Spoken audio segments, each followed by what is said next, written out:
powered by FanDuel. Coco, it's a 3-horse race. Yeah, it's Montreal, Tampa, Buffalo, the odds up on the screen.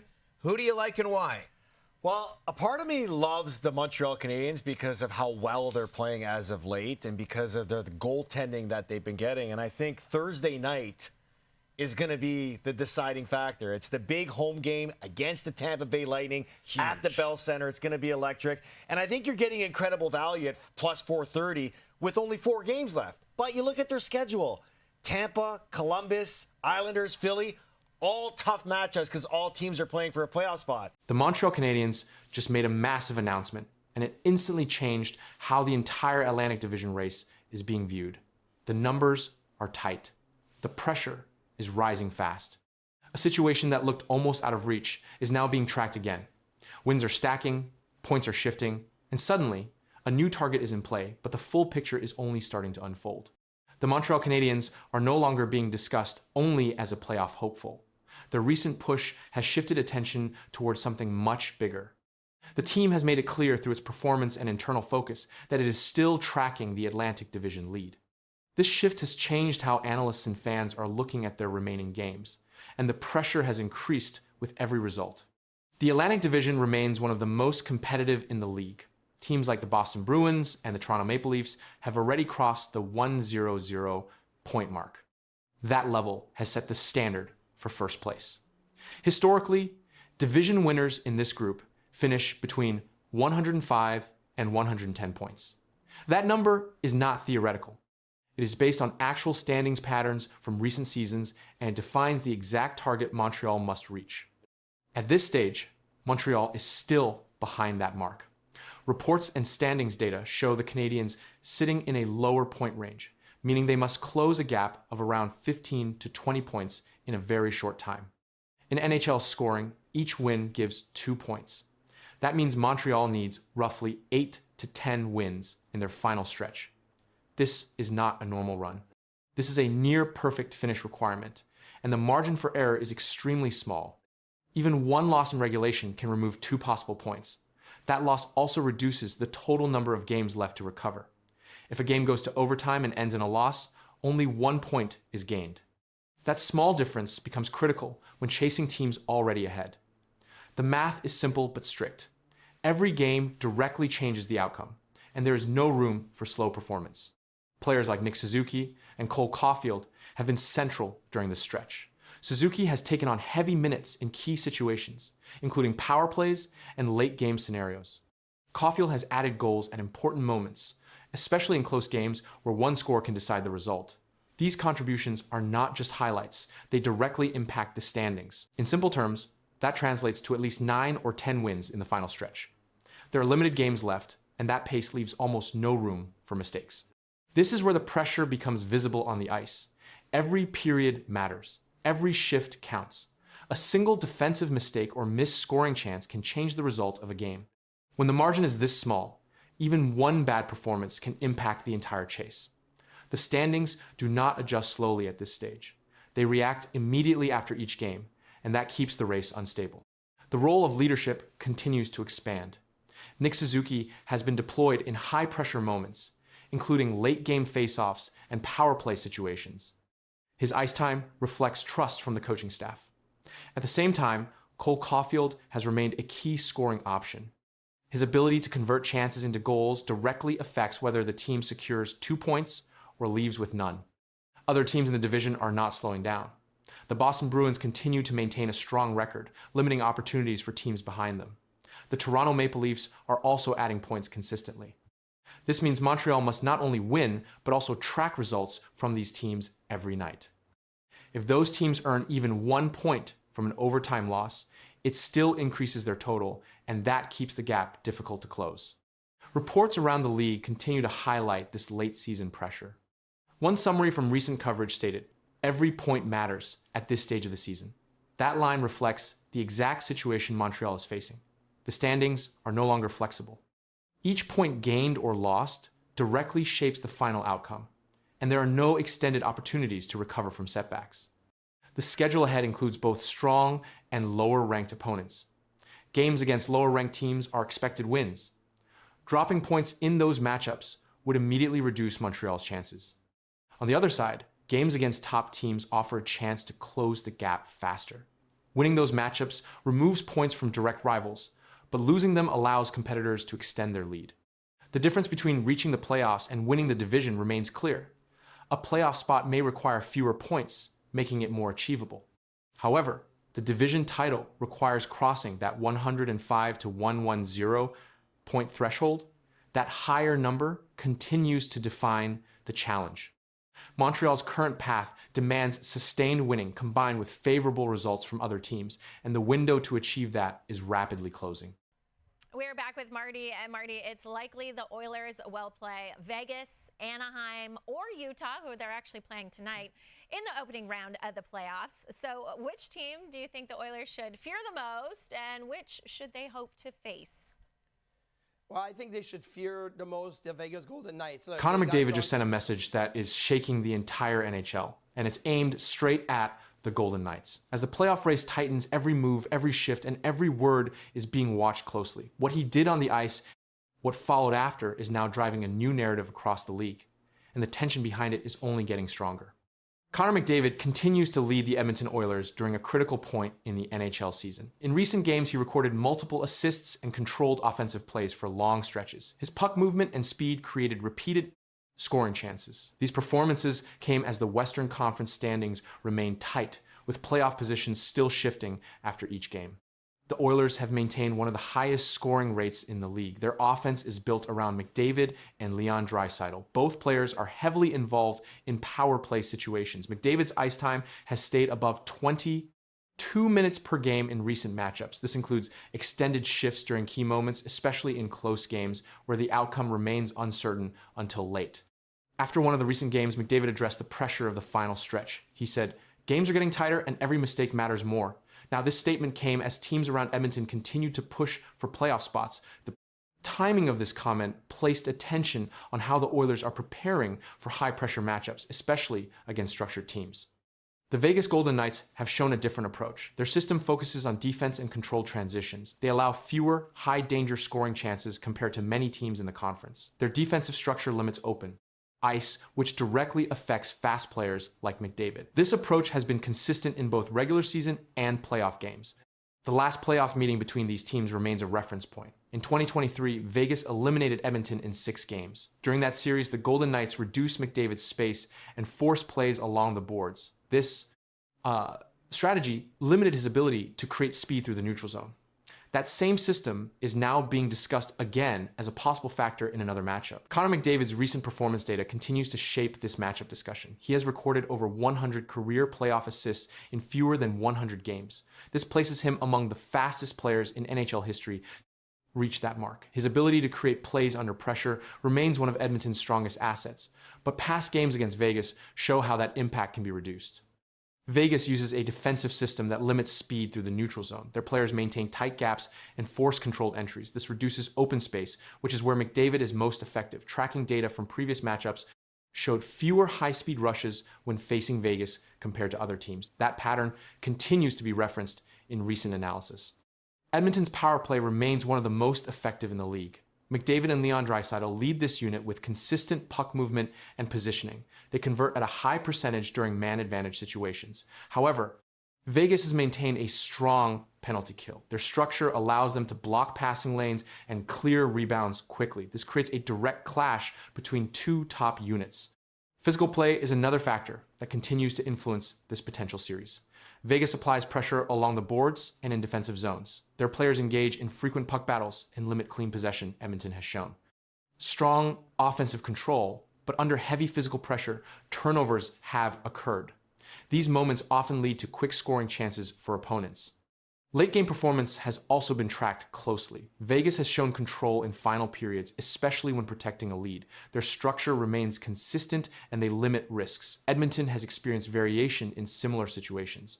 Some games have included strong finishes, while others saw leads reduced during the final minutes. These patterns remain part of ongoing evaluation. McDavid also addressed execution after another recent game. He said, "We have to be sharper in key moments." This statement followed sequences where defensive gaps led to scoring chances against Edmonton. The comment has been repeated in Multiple reports, especially when discussing matchups against teams with structured systems like Vegas. The Oilers continue to rely on their top players for scoring output. McDavid and Draisaitl remain central to offensive production. Supporting players contribute, but the majority of scoring chances still involve their top line Vegas in. Contrast rotates lines and maintains pressure across all units. This depth allows them to sustain performance throughout all periods. As playoff positions continue to change, the possibility of Edmonton facing Vegas remains active. Each game adds new data to this scenario. Analysts continue to compare systems, player performance, and past outcomes. The focus remains on how these two teams match up under playoff conditions. And that discussion continues to build. Beast of you and everybody out there. Okay, so let's just kind of reset where we are in the Toronto search right now. First of all, no ask for permission yet. They have not asked anybody for permission to talk to anybody under contract with another team. After the change at the GM spot, Keith Pelly held a Zoom call with the members of the hockey operations department. And just from talking to a few people after it was over and in the last couple of days, it's pretty clear that they are expecting major change. Something serious just happened inside the Toronto Maple Leafs, and it was never meant to go public. A quiet meeting turned into a warning that shook the entire organization. Words were carefully chosen, but insiders say the message was clear. Bigger changes are already planned. Not now, but soon. And what happens next could completely change this team. What was said in that internal meeting is now driving the biggest story around Toronto. After the recent general manager change, leadership held a private Zoom call with the hockey operations staff. No official announcement followed. No press release was issued. But people inside that call came away with one strong belief: more changes are coming. The message was not direct, it was not loud, but it was clear through tone and wording. During the meeting, leadership said the organization will use our resources to the fullest capacity we can. That line stood out. It did not name a problem directly. Yet, multiple people understood what it meant. They felt the team has not been using its full potential. That reaction quickly spread beyond the room. Reports confirmed that staff members now expect even more changes than the one we already saw. This was not about one position. It pointed toward a wider shift inside the organization. A shift that could affect how decisions are made at every level. At the same time, no external moves have started yet. The report clearly stated that there has been no ask for permission yet to speak with candidates under contract with other teams. This detail matters. It shows that the process is still internal. Planning is happening first. Action will come later. That timing follows a pattern already seen in Toronto before. When Brendan Shanahan took control in 2014, he waited. He observed the team for one full season. Then changes came after the year ended. That same approach is now being discussed again. This means the current season is not the end of the story. It is the setup. Leadership is watching closely. They are gathering information, and they are deciding what needs to change once the season is over. Names have already started to surface in early discussions. Some reports mentioned Doug Armstrong, but insiders said the timing doesn't seem right. That reduces the chances of that move happening soon. At the same time, another name is gaining attention, an assistant general manager from the Florida Panthers. Insiders believe he's going to be a factor. What makes this situation more serious is the timing. The organization is not rushing into public moves. Instead, everything is being lined up quietly behind the scenes. The report made it clear that decisions are expected to come after the season ends. That delay is not random. It gives leadership time to fully review what has worked and what has not. This approach is common in the NHL. Teams often wait until the season is complete before making major structural changes. It allows a full evaluation. It also avoids disruption during important games. In this case, the signals from inside Toronto show that this evaluation is already happening. The meeting was not just a routine update, it was a message about direction. That direction is focused on how the organization operates. The statement about using resources fully points towards systems, not just results. It suggests that leadership is looking at how decisions are made, how data is used, and how different departments work together. These are not small adjustments. These are core changes that affect the entire structure. The discussion also included a renewed focus on modern tools. leadership referenced the use of data and analytics. This connects to earlier changes made when Brendan Shanahan pushed the organization toward a more data-driven approach. Now, that same idea is being revisited. This suggests that leadership believes more can be done in that area. At the same time, the wider NHL is seeing similar movement. Other teams, including Nashville, are also searching for new leadership. Reports confirm that interviews have already taken place there. One request to speak with a current general manager was denied. This shows how competitive the market is becoming for experienced executives. This league-wide activity adds pressure to Toronto's timeline. When multiple teams are making changes, the available pool of candidates becomes smaller. That means decisions must be timed carefully. Acting too early or too late can affect the outcome. Right now, Toronto is choosing to prepare first. Inside the organization, the impact of these signals is already being felt. When leadership talks about major change, it creates uncertainty.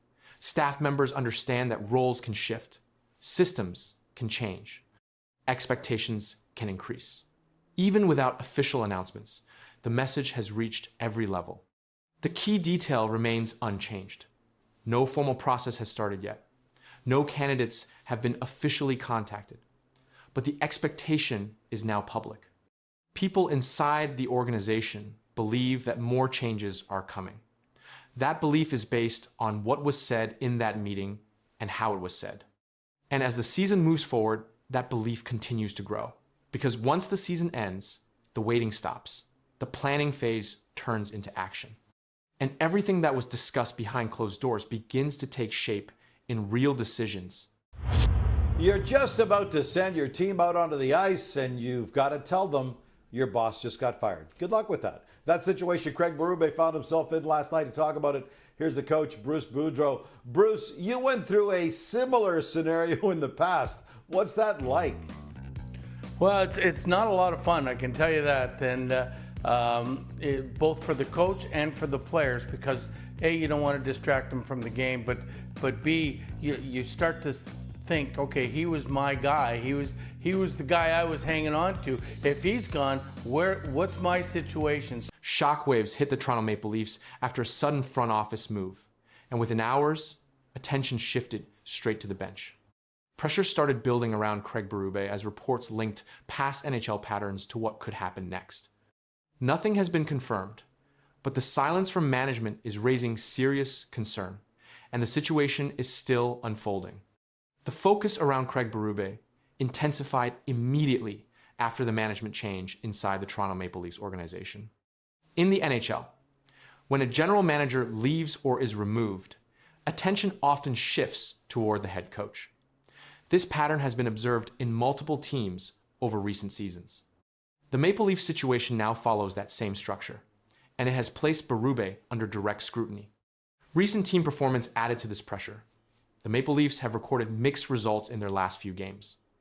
In one match, they secured a 2-1 overtime win against the Anaheim Ducks. Reuters reported, John Tavares nets OT winner, Maple Leafs down Ducks. That result showed the team's ability to close tight games, but it did not remove concerns about consistency. In another game, the Leafs faced a heavy loss against the St. Louis Blues. Reuters stated, Blues stay hot, crush Maple Leafs. The team conceded 6 goals in that match. Defensive breakdowns were visible early in the game. The Blues maintained control throughout, and the Leafs were unable to recover. This result increased discussion around team structure and in-game adjustments. As these results came in, media coverage across Canada began focusing on coaching decisions. Analysts pointed to defensive organization and game management. The combination of a close win and a heavy loss created a mixed performance pattern. This inconsistency became a key topic in discussions about the team's direction. Craig Berube addressed the situation in a recent interview. According to Sportsnet, he said, "It's been my life." The statement referred to his long career in hockey. He acknowledged the uncertainty around his position. Reports noted that he is aware of the pressure but continues to focus on his role. His comments did not indicate any change in status, but they reflected the ongoing situation. The situation around Craig Berube did not slow down after the initial reaction. Instead, discussion expanded across league coverage as analysts compared this case to past NHL decisions. In several teams, a change at the general manager level was followed by a coaching adjustment within a short period. This pattern has been referenced repeatedly in recent reports, and it continues to shape expectations. Berube's coaching record remains part of the conversation. He led the St. Louis